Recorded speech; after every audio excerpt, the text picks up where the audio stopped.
Bonjour à tous, on se retrouve pour une nouvelle série de vidéos consacrée à la rencontre des clubs de Meurthe-et-Moselle qui s'engagent pour des actions citoyennes. Si vous souhaitez avoir plus d'informations sur le nécessaire à la citoyenneté et les prix que met en place le CDOS 54, n'hésitez pas à nous contacter à l'adresse qui s'affiche sur votre écran. Maintenant, je vous laisse avec le club qu'on a rencontré aujourd'hui. On se retrouve aujourd'hui avec Lucas Thibault, agent de développement au Sporting Club de Lunéville. Bonjour Lucas. Est-ce que vous pouvez vous présenter et présenter le Sporting Club du Lunéville? Donc moi c'est Lucas Thibault, j'ai 27 ans, je suis salarié du club du Lunéville Handball que depuis cette année. C'est un poste qui a été créé cette année. Pas mal de choses qui ont été mises en place tout au long de cette année-là, des stages, des repas avec des partenaires, des matchs de professionnels qui sont venus jouer ici, beaucoup d'entraînement, beaucoup de sport-vacances aussi, faire découvrir un maximum le handball. Je fais aussi beaucoup d'interventions scolaires.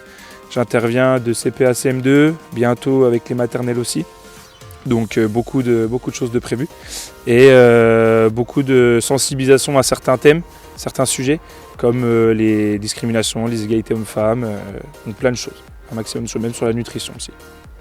Du coup, est-ce que vous pouvez présenter la démarche et puis peut-être des actions que vous mettez en place dans le thème de la citoyenneté? Ouais, donc on a fait dernièrement un stage au mois d'avril. On a proposé une intervention du CIDFF de Lunéville, donc c'est tout ce qui touche les discriminations hommes-femmes, les inégalités, etc. Donc c'était un sujet qui me paraissait important de présenter aux enfants.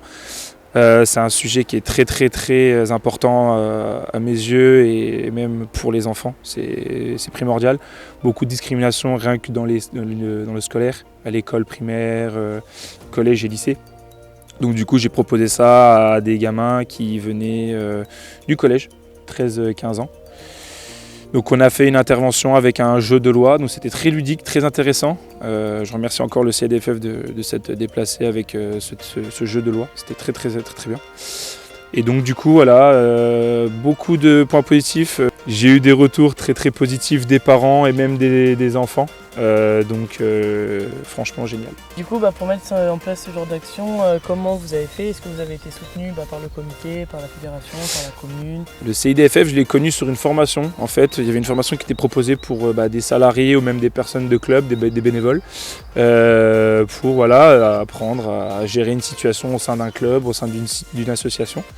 Donc du coup j'ai fait cette formation là, j'ai eu un petit diplôme comme quoi j'ai fait cette formation et donc j'ai connu le CIDFF par là et j'ai rencontré une juriste et avec qui j'ai échangé pour pouvoir faire une future intervention.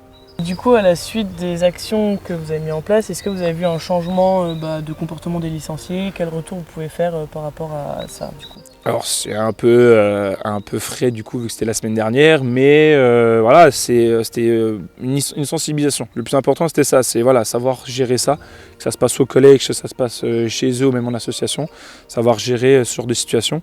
De toute façon, comme je l'ai dit, des gamins qui étaient très investis, très intéressés, donc on va espérer que ça fonctionne plus tard.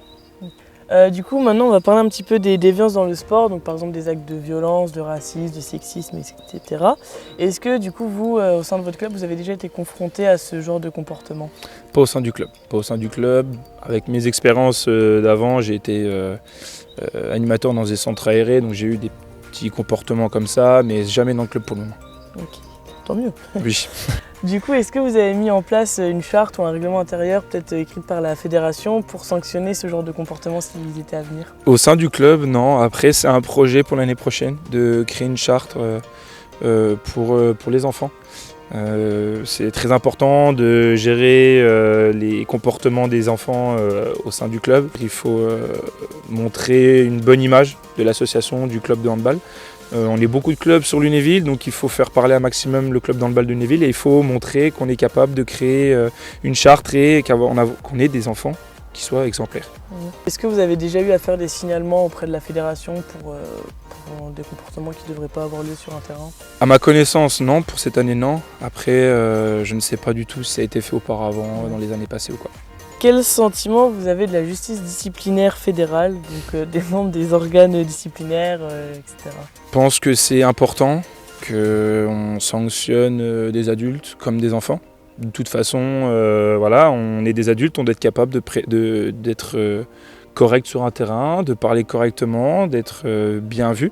Comme je vous ai dit, c'est l'image du club, par exemple, si jamais on a un joueur qui explose sur un terrain, qui va taper du monde, quoi que ce soit, je pense que c'est normal qu'il soit sanctionné, comme toute fédération doit faire.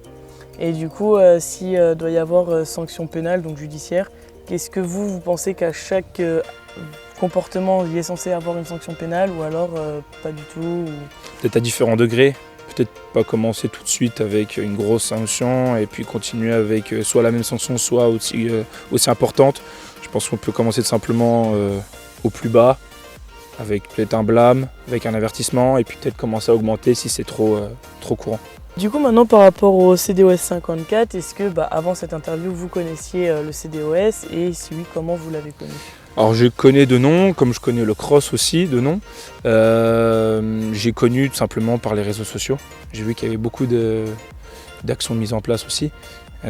Puis je crois connaître une personne qui travaille là-bas, donc du coup je savais que je connaissais le CDOS. Et du coup, donc dans le cadre de l'engagement citoyen, le CDOS il met en place des prix pour récompenser les clubs, il met aussi des dispositifs pour promouvoir le fair play, les valeurs citoyennes. Est-ce que ces actions-là, ça vous intéresse et est-ce que vous souhaiteriez participer et peut-être candidater pour obtenir un prix citoyenneté? Pourquoi pas, oui. Je pense que c'est important aussi de montrer sur Lunéville que le club de handball, qui n'est peut-être pas autant développé que le club de foot ou d'autres clubs, peut avoir un contact et un rapport avec le CDOS pour être récompensé. Je pense que c'est très important aussi. Franchement, okay. Oui, c'est bien. Eh ben, je vous remercie pour cet échange et puis on se retrouve prochainement pour une nouvelle vidéo. Merci à vous.